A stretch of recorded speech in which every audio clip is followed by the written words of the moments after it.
War Within, my beloved. After years of not playing, I decided to check this old love of mine. This expansion has been great so far, but WoW has gotten a bad reputation in the last few years, and a deserved one at that. Though I do think this expansion gave us a glimpse of good game design in MMORPGs. For those who don't know, War Within is the latest expansion for World of Warcraft.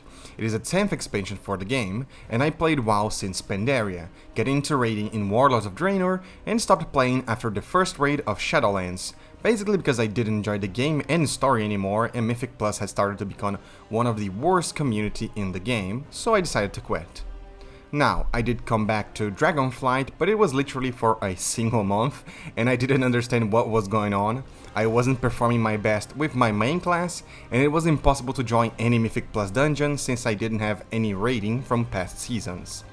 So why did I come back to this game if my last experience went so poorly? Well, Path of Exile did put me back in the mood for some grinding games, no pun intended, and WoW was looking kinda good. The story felt somewhat interesting and it seemed to be way more accessible to casual players.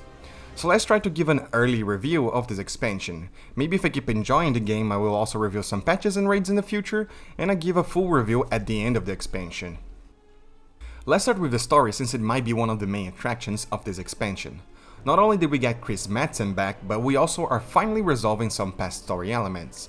I think one of the last successful expansions in WoW was Legion. Not only did it have amazing gameplay elements, but the story was some of the best. We were finally facing Sargeras, a villain that has been present and built up through all of Warcraft games. Some fan-favorite characters like Illidan and Gul'dan were back and were given good screen time, importance and character depth, rather than feeling just like fanservice. And there were a lot of stakes. It was a big threat with big events and characters playing part in it. You could almost compare it to Marvel's Endgame. But after that expansion, things were kinda bad. After all, from where do you go after the biggest threat so far has been defeated? And that was something that in my opinion future expansions suffered to succeed. In Battle for Azeroth, things just felt out of place. We just faced a universe-ending threat and our planet was permanently damaged. But because one of the hot goth mommy dummy mommy, we were now doing the classic Horde against Alliance bullshit. It wasn't very convincing, and by the end of BFA we had dealt with the last of the old gods. So we don't have the threat of the Burning Legion in neither of the old gods, so where do we go? Well, in Shadowlands we go visit the Afterlife, something that was never really teased or built up through the years. Maybe only starting to build any momentum by BFA. There was a big bad guy that was never foreshadowed but somehow was the mastermind behind all. And even though we were in the afterlife and had the opportunity to reconnect with old fan favorite characters that passed away, like Garrosh, Uther, Arthas, Varian and Saurfang, most of these interactions failed to give these characters any depth or relevancy. And most of the time just felt like fan service. And in Dragonflight, well, I don't know really, but I didn't feel a threat from the villains of the expansion. Again, didn't feel any build up to the things that happened in the expansion, and whether or not people enjoyed the Return of the Dragon aspects is not my place to say.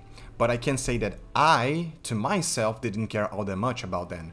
Maybe only for the Bronze Dragons, because I like time travel, vision and fate, these sort of things. Now, you might have noticed a pattern. When we look back to old WoW expansions, most of them had a captivating threat, and normally we will get character depth, making us connect more with them.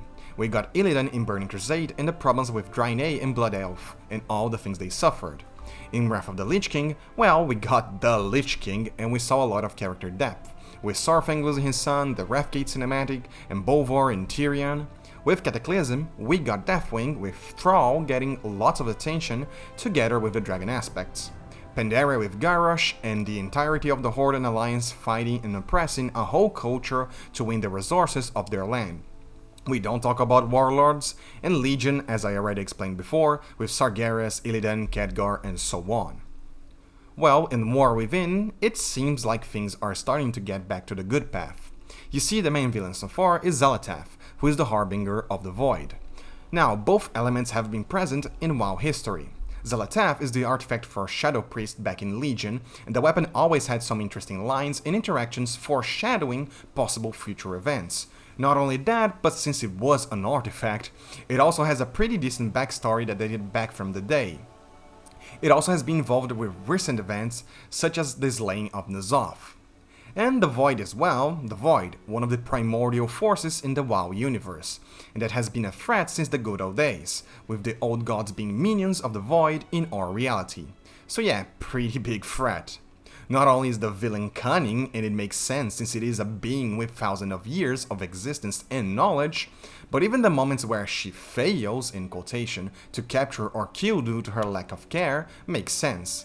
This is a being that has lived thousands of years, that has always found a way to survive and to thrive. And now that she's close to her goals, she doesn't have anything to be concerned about. After all, if she fails, she believes she will be able to bide her time and find another way in the future. I think this expansion also focused more on human interactions and more internal conflicts, such as we are seeing with Valyria, with the initial disappearance of Khadgar, with the doubts Magni had, with the Earthen and their humane reaction of feeling abandoned by their gods/creators, with Anduin and his doubts in the light and whether or not he even deserved to be blessed by it, and so on. Of course, maybe that comes with a downside. Because we focus so much on single characters and their traumas, we lack a sense of danger in the zones. Like, if we fail, what happens to the zones we are exploring? We get to understand the stakes for the people and, well, of course the world, since the Void is a big threat, but in the end, why these spider people are helping us and some are against us. I do like to point an asterisk in this, since this argument may be because of my lack of attention. Maybe there's plenty of depth to the zones, and I just ended up missing it since I got attracted to the more humane interactions. But yeah, I didn't care all that much about the zones, they're not that visually distinct from existing ones, and I never really enjoyed the design after Legion. That was probably peak design. And also on that point, probably Legion was where part of the design was broken. Legion raised the stakes of the conflict to ridiculously high levels, which was super cool, but then it became a problem for future expansions in solving the question. Well, if the biggest non-enemy of the universe has been defeated, then what? When I look back at Mist of Pandaria, we got most of the expansion or classic Horde against Alliance conflict, but it made sense, since a new land and new resources would make a big difference for both factions. The problem is, this land already had a culture and people inhabiting it, so the conflict and the zones felt way more personal, seeing these people afflicted by the fires of war even though they had nothing to do with our factions. And as the expansion went through, Garrosh and his horde became more of a problem, but it never felt like a universe-ending threat, and more like an, oh boy, this guy will sure take some effort to take down. Stopping him was more about preventing suffering and cruelty rather than playing superheroes and saving the world. However, I do think the villain for the first raid, Queen Ansurak, is pretty decent with her motives. It makes sense that into society, which once believed they were destined for greatness, then got pretty heavy losses and suffered through times of great recess, will now basically try to retake its righteous place at the top by any means necessary. But you know, Goth Arachne Mommy can retake her place at top of me anytime she wants. As a note, this societal decay and call to war strangely resembles certain parallels with real-world events. So maybe the good story elements come from, well, real stories. Also, it is interesting to see the betrayal of daughter to mother, which is beautifully executed in the Threads of Destiny cinematic. I think there is no reason for me to explain, just go watch it and have a blast. This is not a react channel. And this also reinforces my previous argument of being a society that is willing to do anything for its greatness, since we see their current leader kill her mother, allowing for both her and her empire to be walking together with the same values. As a closing statement to this lore section, I do want to emphasize the attention to detail that every piece in this narrative has gotten. The Horde and Alliance, Illyria and Taurelion, Magni and his family, Anduin, the Earthen, the Kobolds, Nerubians, every one of them developed depth and meaning for their participation in this campaign. I also enjoyed the pace. All of this is only the story so far, considering this is the campaign released with the expansion and with the start of the first raid.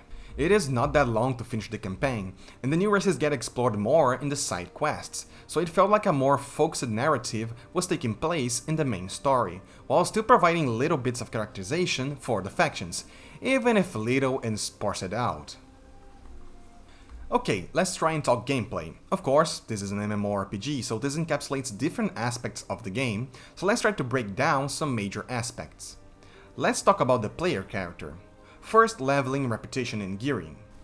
Leveling has been great in this expansion. Not only is the campaign fast, taking maybe around 2 to 3 days to complete, and that's not considering you are putting in that much time each day, maybe around 4 hours each.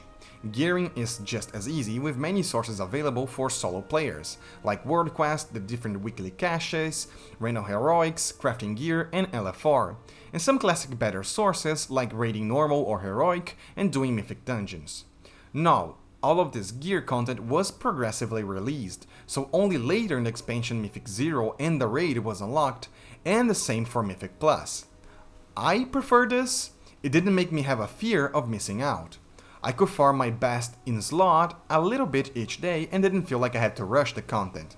Also, I had an incentive to do all of this since there wasn't Mythic Plus available. I had to do this other content to prepare my character for the release of Mythic Plus. Also, they maintain the upgrade gear mechanic, which I love. It makes it much more manageable to use gear with good stats and still achieve a good enough item level.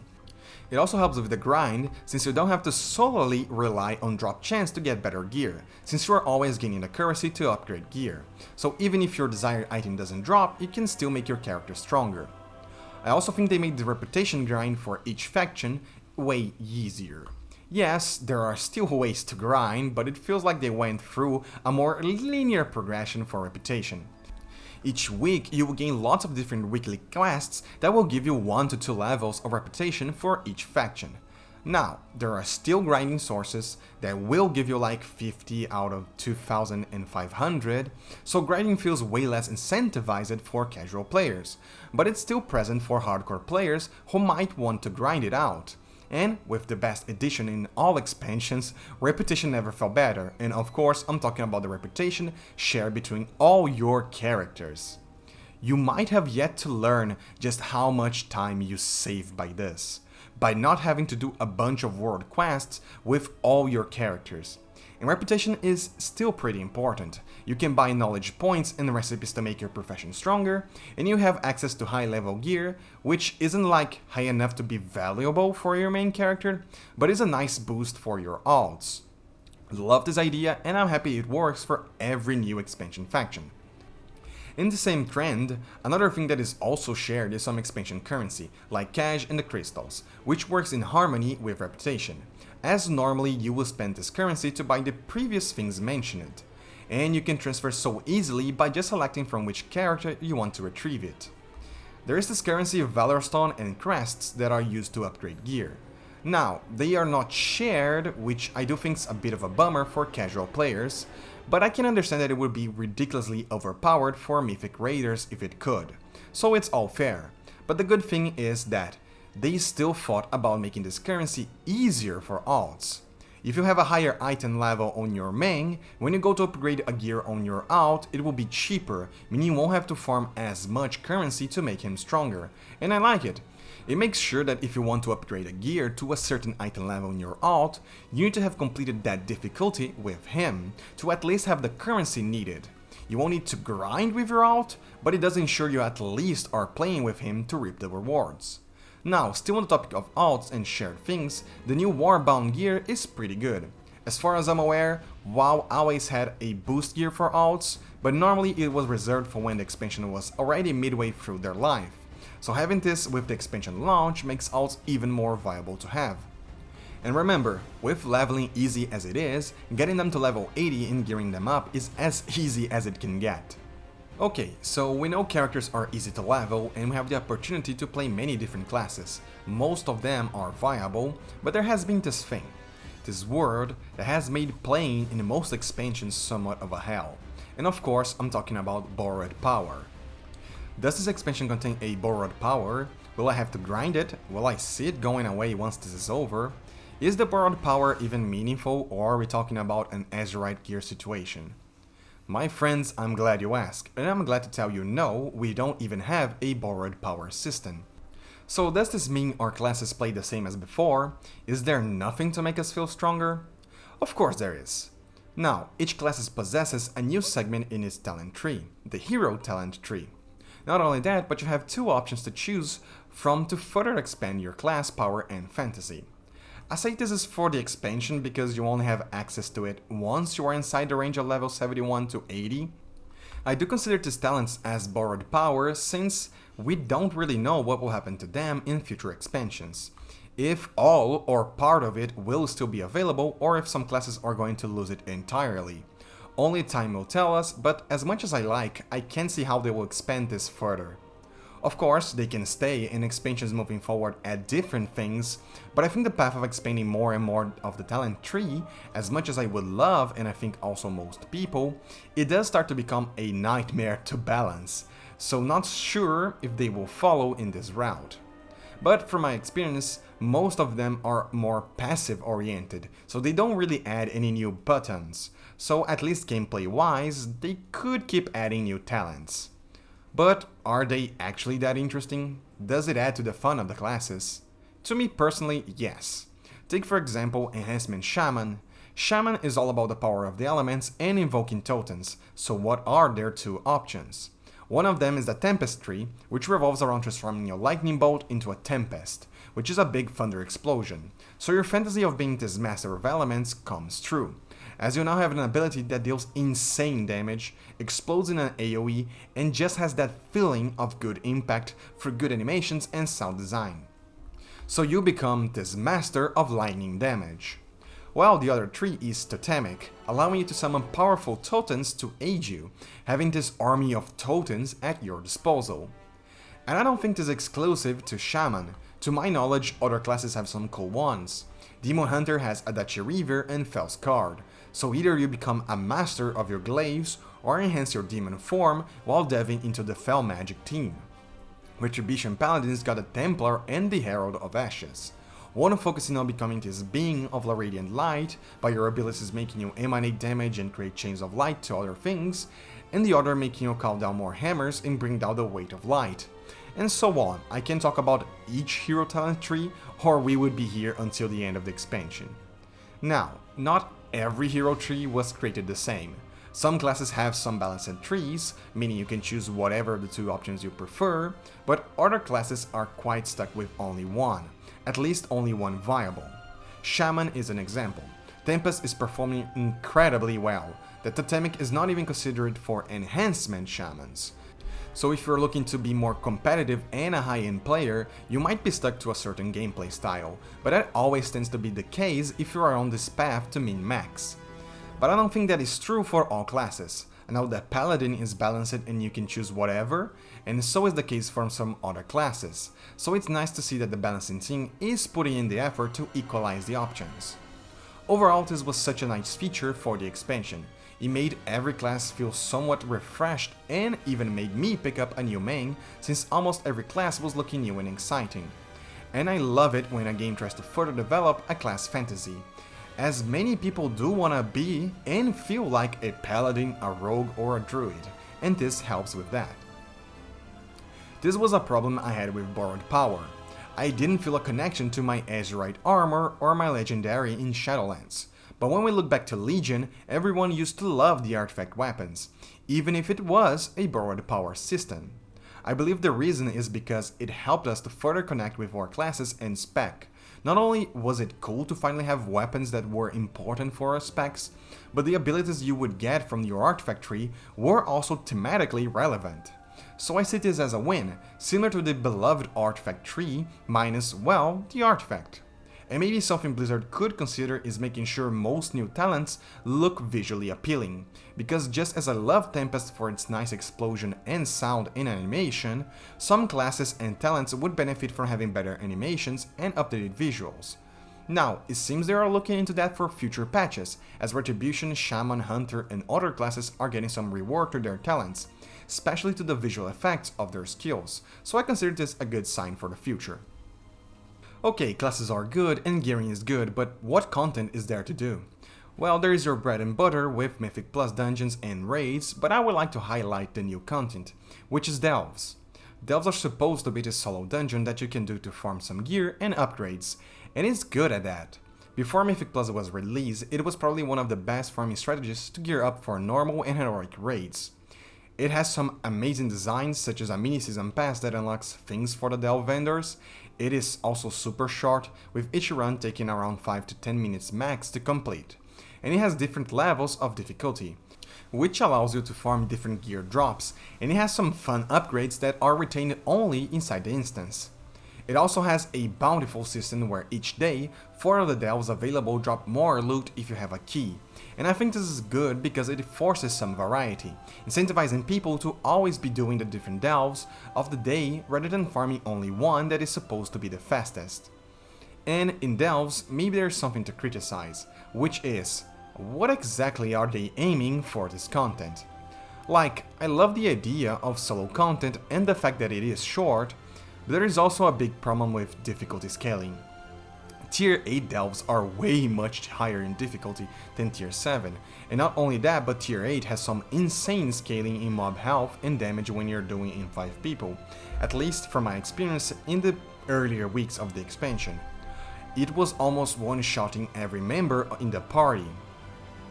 I was able to solo tier 8 delves at around 600 item level, but then at that point it was not that relevant to me anymore, as none of the drops were useful. And in a way, I understand why. Tier 8 allows you to get pretty good gear both at the end of the delve and in the weekly vault, and that is where I have a problem with this content. I would love it for it to be a little bit easier in the mob damage and health. You can keep the mechanics, they are fun, but I understand that if it was easier, it would just be a broken gear farm. If anything, I would have loved to see it dropping lower gear but being easier content. It would nicely fit in WoW content, serving as this short content that would boost your gear to be able to run Mythic Plus and raids. Yes, it would eventually fall off in relevancy, but that is fine. Not every content needs to exist until the very end. WoW already has tons of good high-end content, it doesn't need more to compete for space. What it needs is content to accelerate the process of getting to enjoy this high-end content. I think this would be good even for the development team, as it would allow them to focus more on creating memorable dungeons and raids, while allowing delves just to be this fun and different experience, rather than wasting time and effort in making another sweaty content. Also, to not only talk about raids, dungeons and leveling, why not shine a light on some side content most people do? To me, this expansion has been all about professions. Now, I believe professions have been reworked in Dragonflight, but the fact they kept the formula and also added and twisted some things makes it relevant enough to bring it up. Professions have been really fun and relevant. I think this comes as a side effect of the expansion launch, since not everything is so abundant. A clear example of that would be knowledge points, which are skill points for your profession. At launch, and even at the current time of recording, I'm pretty sure it's impossible to acquire 100% of your skill profession talents. This means that, since you can't have everything, you need to specialize in something, and that's where the fun begins. It can be fun for a more solo-centered player, who is using the profession to only craft the items he needs for his character, or for a more merchant player, who wants to make money from the profession. The amazing part is that both players will have to study and learn before they invest their points. For a solo character, that comes from understanding which crafted gear, accessories, weapons, gems, enchants, and potions his characters are going to be using. And for a merchant character, he needs to study what gives more money, what is easily crafted in bulk, if he wants to complete order for other people, and a whole lot more. Trust me, gold farming requires study. It almost feels like creating your build in Path of Exile or Dota in League of Legends, since it gives you a sense of discovery and identity with the profession you built. And I think this only works because almost everything will have relevancy. Almost anything you specialize in will be used, especially now in the first season, since most things are not in abundance. Did you focus on crafting reagents? Good, most people need it to craft gear and consumables, so they will buy it. Or maybe you will use it to craft your own thing once you get the recipe, saving you some money. Did you focus on making gear? Oh boy, in an expansion launch, most people are looking for gear, so you'll never be out of work. Well, of course, concentration puts a limit on it, and you also have to keep scouting in chat for work, costing you time, but it is something people will always be needing. Did you focus on profession gear? Well, most people are also looking for that. Since we don't have all profession points, the attributes and skills that the gear provides can be extremely relevant for some builds and professions. The cool thing is, there is this thing called patron orders, which are daily orders sent by NPCs that reward you with profession points and artisan acuity, which is used to craft good profession gear or buy more profession points. To me, these orders are so fun, as they make your profession more alive, making you craft things daily and interact with the market more by checking if buying the materials to complete the order is even worth it. To me, it has been fun.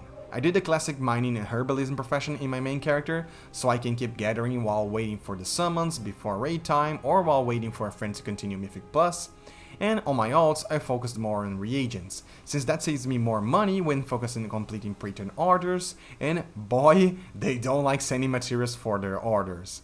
But eventually, profession points will be enough to know everything, so yeah, my focus for the future is for them to be able to craft good gear, gems, and enchants, as I only have 2 alts that I have the patience to do these professions dailies, weeklies. But this also explains why things are so expensive even after a month since the expansion launch, because, well, if you want to be ahead of the race and acquire the most amount of profession points and artisan acuity to craft profession gear, you need to grind and invest your time and your money, meaning that in return, these high-end products you will be crafting should guarantee that your work pays off. I like it. I don't partake in the race, I'm more focused on solo crafting, but I can see how it made everything more alive, since even people who are more focused on gathering crafting reagents get benefits, since these high-end players, to optimize their time and profession points, will just buy the materials they need, allowing for a more vivid market. Okay, to fight against the honeymoon phase arguments I'm going to get, let me also criticize some elements from the game that I believe could be better. One of them is the Warbound Gear and Warbound currency. I touched on this before when introducing them, but I think I would like to delve deeper. My problem with the Warbound Gear is the frequency/guarantee of dropping one, their possible eye level, and the type of Warbound that can be dropped. Let's start with the easier fix, which is the problem of dropping Warbound Gear for alts you don't even have. One example of that for my case is Cloth Armor. I don't have any classes at level 80 that use Cloth Armor, and I don't plan on having any. Yet, I still drop Cloth Warbound Gear. You don't know how frustrating that can be. Since Warbound Gear is not that common, getting one with a good eye level that you can't even use feels so shitty, and to me, it shouldn't even happen. Warbound Gear is not some sort of broken gear, it is just a decent eye level that you can pass for your alt. So not having any control over that gear feels like a waste of time. When something drops that I won't use for my alt, I just feel like the game is making me waste more time grinding gear for that alt. One way to fix this would be to either allow you to select which type of armor you want to drop, so plate, mail, leather or cloth, allowing you to toggle which ones you like and which ones you don't, or only dropping Warbound Gear that is usable in your level 80 characters. So in my case, I don't have any level 80 characters that use cloth, it wouldn't drop. I would go with the toggle box option, just like the option to select which type of specialization you want gear to drop, since I believe this would require less work from the development team while also giving us the most amount of freedom. Now, some people will like to argue that the more control and the more common you make Warbound Gear, the more it would be exploited by Mythic Raiders, and personally, that would only make sense if Warbound Gear stays dropping such high level gear. It makes sense that when looking into balancing something, the more common and accessible a gear is, the eye level range it drops should be smaller to compensate for that. And when I look into Warbound Gear, it makes more sense to be more target at casual players.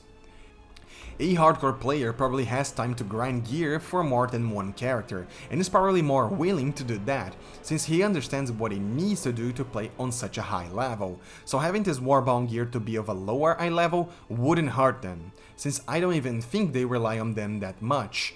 And if it would become more frequent but with lower eye level, it will help tons of casual players who would like to try other classes but don't have the time. And again, there are already plenty of high-end gear sources in WoW, so having a reliable source of gear that will help your alts get to the entrance of this endgame content would fill a needed role in WoW while not affecting or competing with the content that already is aimed at high-end players. And I think a way to help with the Warbound Gear would be to make the Warbound currency affect more things. For an example, it affects resonance crystals, allowing you to pass it to an alt and buy gear from a reputation vendor. But some currencies I would like to see being tradable would be the lower quality crests and the coffer key that is used in Bountiful Delves. Both of these currencies fall in relevancy once your main character has a higher eye level, around 600, since Bountiful Delves stop dropping relevant gear and start feeling like too much of a waste of time compared to the gains of running Mythic Plus. And the lower quality crests stop being used since neither your current items nor the ones you will want from raids and Mythic Plus will use these crests. So them being able to pass on to alts would help with gearing them up, since then you would have enough currency to upgrade your alt gear, and by being able to run more Bountiful Delves, you would be getting high eye level drops from them. I think that would be enough to the point where I wouldn't even care about doing any changes to the Warbound Gear, since if it is easy to acquire gear from Bountiful Delves, now that you have enough coffer keys, and by having enough crests to upgrade your low quality gear, it will probably be enough to make gearing as easy as possible without losing the fun of it. Again, this would only apply to low quality crests, since I think that the crest that drops from heroic or mythic raids should never be tradable, and only characters that run that content should have access to it. I think changes like this are crucial, since the more an expansion or a patch gets older, fewer and fewer people are doing low level content, since most people are already geared up and grinding the actual end content. So making the solo avenue of gears, the delves, better would help people who are late or trying to gear up alts. Not only that, but the more gear and currency your main can acquire for your alt, the bigger the ease of access, since now you can grind with your main character, one that is probably already running the end content and getting invites and being part of the active community, while still allowing you to pass part of the rewards to your side character. And by the way, this is important because you never know when Blizzard is going to beat your class to the ground and make it unviable, so having easy access to a backup class can come in handy once a new patch or season rolls around. Now, let me address one of the biggest problems with this expansion, and that is the pre-release week. That was probably one of the most disliked features that they did in recent times, and all of their negative feedback is warranted. Many times through this video, I have commented on the fact that WoW is a game that is community driven. Almost any high-end content relies on having other people also doing that content, so the more people playing on the same level as you, the more enjoyable and easy to access it is. Not only that, but an expansion launch has always been something that pulls the community together, since almost everyone is discovering new things together, understanding class changes and builds, understanding how to do the new quests and professions, understanding how to gear up once you hit max level, getting to see the new lore and cutscenes, and so on. So what happens when you do a pre-launch week? You create a gap in the community. Now, not everyone is experiencing new things at the same time, and worse yet, you create a fear of missing out, since being in a group that already has every little aspect of the game spoiled to them is not fun. Having a queue to join the servers on launch day, having to fight over quest mobs and rares, getting to race your friends to max level, all of these are magical experiences that will never occur outside this window of the expansion launch. And they took it from us. And personally, everyone probably hates this, since what did we gain from this pre-launch? Nothing, in my opinion. This feels like a purely business-oriented decision, where only having a better margin in sales was the real positive impact. If you, as a player, felt like this pre-launch was relevant, I would like for you to point it out to me, since I'm actually unable to draw any analysis on how it benefited the player base. Now, this week release format has also been criticized by other content creators, but let me be real here, I only have a problem with the pre-launch, not with the weekly gating on the content that they did. Allow me to explain. This expansion launched where each week new content would be released, just like the image on the screen is showing.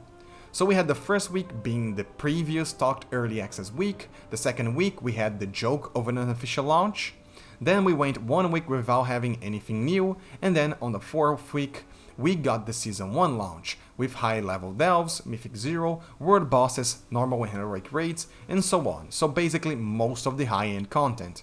Now, to many people that was horrendous. It was low, they had nothing to do in these 3 weeks until Season 1 opened, and they lost interest. But I don't see it that way. Again, the early access week was shit, I don't think anyone should have played in it since it shouldn't exist, so I only started playing on the official launch. Now, from the official launch, it was only 2 weeks of waiting until Season 1, but I wouldn't even consider it waiting. For example, in these 2 weeks I had to finish the campaign, I was leveling my professions, doing weeklies to get chests and loot, and finishing world quests to get some gear and relevant currencies. Not only that, but I was also able to run some heroic dungeons to gear up my alts, collecting relevant weapons and trinkets to equip my character with. Once Season 1 opened, I was fully prepared to partake in the content that was added. That was so nice, not feeling the anxiety of being left behind and having to race against time, since as much as I like clearing heroic raids and getting a 2000 rating in Mythic Plus, I'm not an insanely good player that is speed racing it. Having these weeks to breathe, to be able to enjoy the campaign, to do these dungeons and learn their mechanics in heroic, so be able to advance my profession and craft gear for myself and alts, that was such a nice experience. Again, I'm against creating fear of missing out, and this weekly release helped prevent that. I understand that maybe this was shitty for hardcore players, since in the end playing WoW is what they are most passionate about, and I imagine they did everything in less than a week. But I also believe they are somewhat the minority, and designing everything around them will probably make most of the player base lose interest in the game. There are plenty of videos that explain how min-maxing everything out of a game damages the community, such as this video from North Star UK, and I stand to believe the same would happen to WoW, if not even worse, since it is so much of a community-driven game. And if you can wait 2 weeks for something, I don't know man, maybe that's a sign that you maybe need therapy? 2 weeks is not that long for a wait for a silly little game content. I imagine this release schedule is even easier for the development team, as it allows them to fine-tune experiences and get some more weeks before releasing the actual important content that will probably leave the biggest impression on most of the player base. So I do hope that it continues, but maybe with little adjustments to prevent the harsh comments from more passionate players. But as someone with a 9 to 5, please, I hope this stays. Okay, there is much more that I would like to talk about, as WoW consumes a lot of time from my life, but I don't think it would be relevant enough to warrant their section, or how I would like to give my feedback on how Mythic Plus and the dungeons are playing out, and my overall experience with heroic raiding, and the encounter design they are currently having. But this makes more sense to be a future video, since I'm still experiencing and grinding this content, so I'm not 100% sure on my opinions yet. I'm happy that you watched this video so far, and I hope you can see how this expansion has a lot of good game design, rather than the doomsaying the community always feels like it's riding on. Hope you subscribe for more content in the future so you can hear me yapping about other games I'm passionate about. And if there was anything you didn't agree with the video, please let me know in the comments. I would like to see how other people reacted to all the new content and mechanics of the expansion. If you want to support the channel, you can always subscribe. That number of subscribers always motivates me to continue doing content, and you can also check out the Patreon on the description. I made sure to make the subscription really cheap because dollars are actually really relevant in the country where I live in. You know, like $1 to my currency, it's pretty good, it's pretty relevant. So if you can contribute any way you could, it would be really appreciated. And I'll see you next time. My next video are probably going to be from one of the games from the Yakuza franchise, and you can probably expect a video about Mythic Plus and the Season 1 rating to be launching also, and probably like in 2 months max. And with that, thank you and goodbye.